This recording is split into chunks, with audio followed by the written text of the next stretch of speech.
You have the look of a man who accepts what he sees because he is expecting to wake up. And then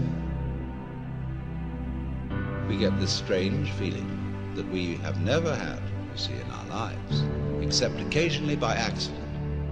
Some people get a glimpse that we are no longer this poor little stranger and afraid in a world it never made,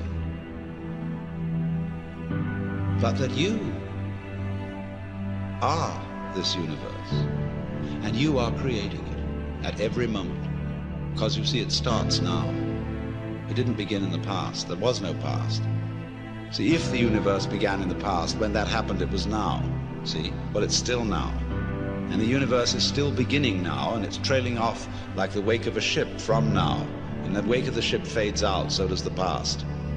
You can look back there to explain things, but the explanation disappears. You'll never find it there. Things are not explained by the past. They're explained by what happens now. That creates the past, and it begins here. That's the birth of responsibility. Because otherwise, you can always look over your shoulder and say, well, I'm the way I am because my mother dropped me.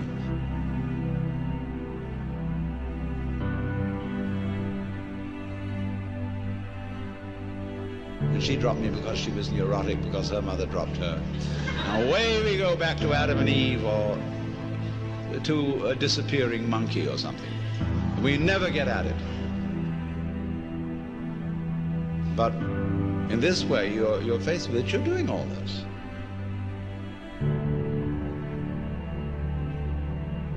And that's an extraordinary shock.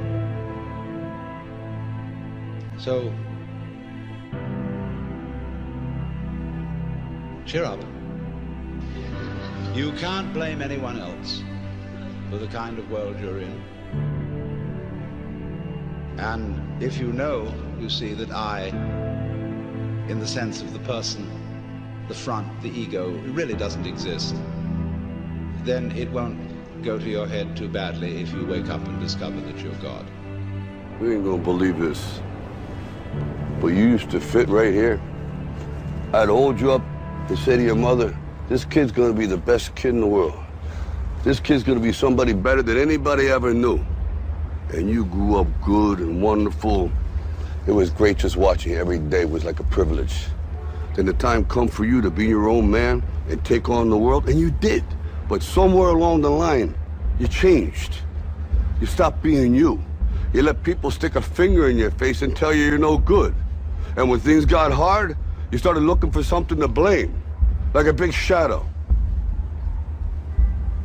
Let me tell you something you already know. The world ain't all sunshine and rainbows. It's a very mean and nasty place, and I don't care how tough you are, it will beat you to your knees and keep you there permanently if you let it. You, me, or nobody is gonna hit as hard as life. But it ain't about how hard you hit. It's about how hard you can get hit and keep moving forward. How much you can take and keep moving forward. That's how winning is done. Now, if you know what you're worth, now go out and get what you're worth. But you gotta be willing to take the hits and not pointing fingers saying you ain't where you wanna be because of him or her or anybody. Cowards do that, and that ain't you. You're better than that.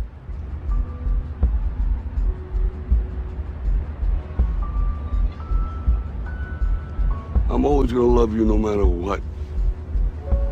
No matter what happens. You're my son, you're my blood.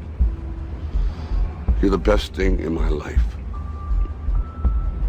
But until you start believing in yourself, you ain't gonna have a life.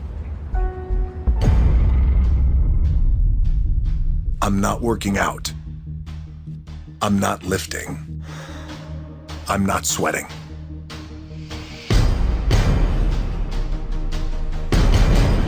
I'm building.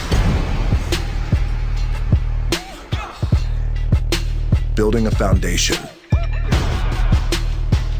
I'm building habits by breaking. Breaking barriers, records, stereotypes.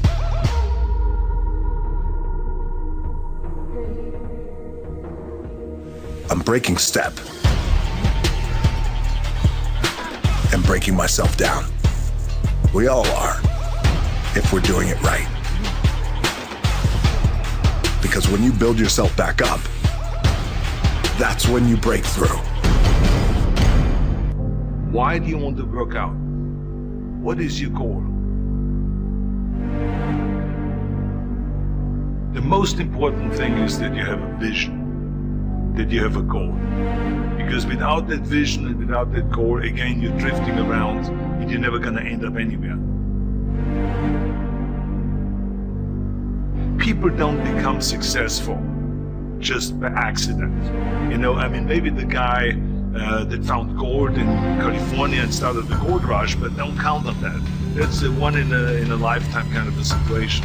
So you got to really have a specific goal. To me, to have that vision that I want to